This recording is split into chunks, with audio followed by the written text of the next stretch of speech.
Hey everybody, welcome to Obscurities and Miniatures, and I have a treat for myself today that was totally unexpected. So I went to the local store with the intention of picking up some paints now that I got some time to actually sit down and really work on things, and lo and behold, somebody had decided to part out one of the new Ash and Wastes box sets.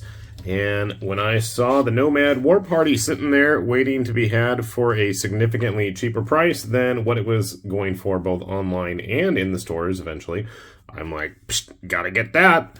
So I did.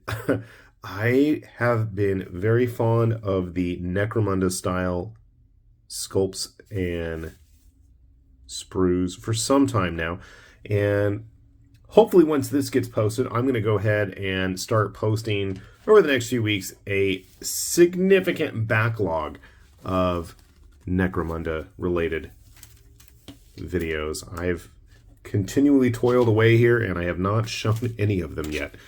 So just like all the other Necromunda sprues, we've got a set of, well, 10 guys, 5 men to a sprue. This is the same sprue doubled, nothing new there. But I'm just like looking at these pieces and thinking, oh my goodness, there is some real major possibility of doing some junky, low-tech scavenger types.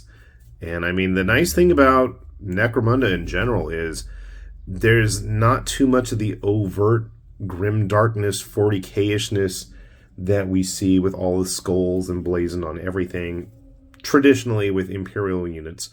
But this set especially, I mean, all of the Necromunda stuff can be used for all sorts of gaming purposes. I think if you're into any kind of sci-fi, near-future, post-apocalyptic stuff, but I mean, these guys with their crazy rebreathers and, you know, air tanks and the robes, and I mean, you can have them being Tusken Raider type dudes.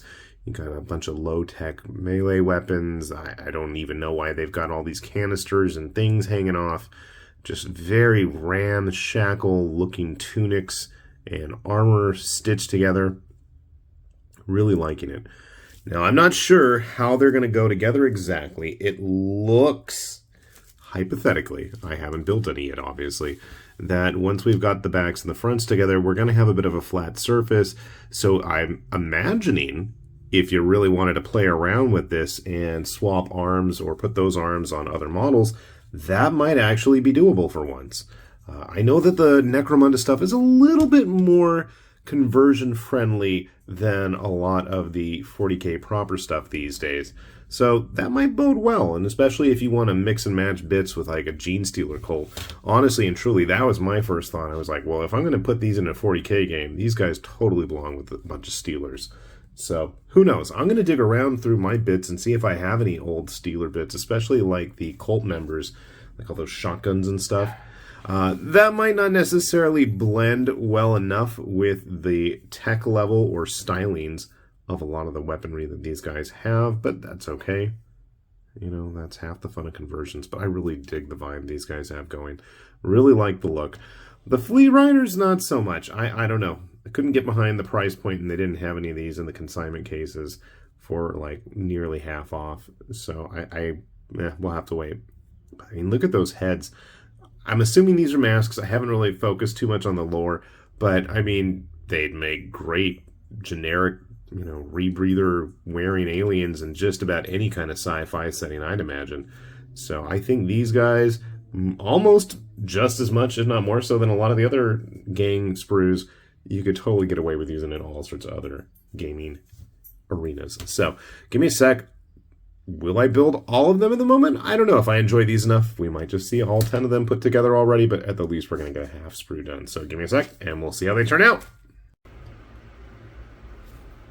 Alright, we got most of our Nomads, and by most I mean 99% of it, all put together here. I could not resist myself. I really liked these guys. Wanted to talk a little bit about the bodies, because there's just so much going on. Pardon my poor gluing and cleaning job. But the nice thing about this is you can see, other than the basic body, there's going to actually be quite a bit of modularity. There's going to be, if I clean this better, I know, you can see there's a socket for a ball-jointed hand there. What's interesting, though, is that none of their actual arms have a ball socket. They're all flat and they glue flat on the body. Funny thing is, I just found this arm as well as the pistol hand. I believe this is theirs, or it might be a Cawdor hand. Either way, it works pretty nicely. And in fact, I'll show you in a sec. I couldn't find one of those hands. Now, the cool thing is, all the heads are obviously modular. And then this backpack thing right here, I want to say is actually... that might not be as modular. Some of them seem like they could fit the other bodies. But they all have these various banners. Or sunshades. Those are all totally modular, as well as the arms. So, given that fact, let's see if I can actually match some of the bodies up. I really like these guys. They're so junky. There's such clutter. And that's the thing. I love 3D printing. You guys, if you look through this channel, I mean, I've gone hog wild since the pandemic basically started 3D printing. And, I mean, there's a lot of creativity and a lot of interesting ideas. But I don't think anybody can really match what GW does when it comes to certain things. While I do enjoy a lot of the variations on the Space Marines, I don't think... and there's a lot of cool stuff that people have been doing adjacent to Necromunda. I don't think anybody's been able to match the style or the slickness of the actual GW figures. I think they're kind of still in a league of their own. But thankfully with Necromunda, I mean, there's a lot more options and variations that you can really go to town on. I think more so than a lot of the other more basic 40k stuff. That is a different body. I like this pose. With his long rifle. I'm kind of curious. I think working with just cutting off the hands, you know, I gotta look at what the rules actually say they're allowed to use. Not that I'm probably gonna use them in official Necromunda games. Nobody in my area seems to be really into it. They're just hardcore 40kers around here. So this guy, yeah, I couldn't find the actual hand, so that's actually a Cawdor arm that he's using there.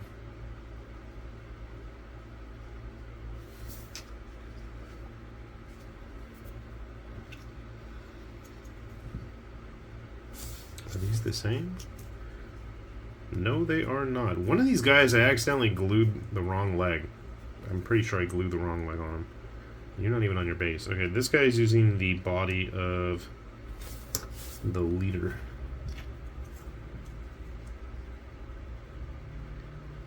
So you can see here, while the bodies are the same, the end result is quite different. I love the leader. I mean, I think these parts could totally go with some Cawdor bits quite easily. And various other dudes. I think you're the one that put the foot on the wrong way. And so on and so forth. And while they are very samey looking, I'll be the first to admit that just because of it's hard to discern who's who with all of their garbage and clutter that they're carrying around. Sort of detritus. Can't forget about our heavy weapons rocket launcher. It would have been nice to see some other options in there, but I guess that's with the inevitable upgrade sprue, if they do one. I'm all for it. I totally would be down for it. They would probably get me to buy another set of these guys even. How we're going to paint them is an entirely different story. But I think, and I know I've said this many times too, of all of the GW games, I think Necromunda is the one that's going to be the easiest to mix in with other model lines, with other game systems. They're great, interesting looking sci-fi figures that I think, since there's no real distinct iconography on them, you could get away with using them in all sorts of other games. If you wanted to have them, you know, being Underhive assassins in like a Manta game, I mean, I think they'd fit in pretty decent there. If you wanted to use them, why don't I grab some other, before I start grabbing other companies, guys, with an actual Cawdor dude. And an Orlok while we're at it. So, I mean, they're right in scale. which I would expect and hope with the GW model that their lines are going to look appropriate together. I'm trying to pluck out a Primaris Marine who appropriately should be standing, towering over all of them. But yeah, I think if you wanted to bust out like some Stargrave crew, let's see, I have a crewman right here. These guys would be a blast to have in like 5 parsecs, Planet 28, something like that.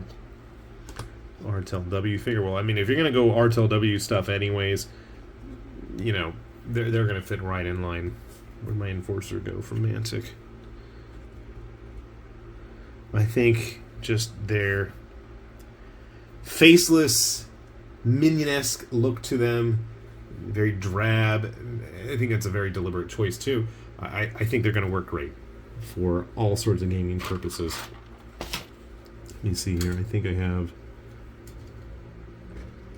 a dupe. I was looking for a War Games Atlantic Grognard. Fighting off the Space French Foreign Legion. Might be a fun option.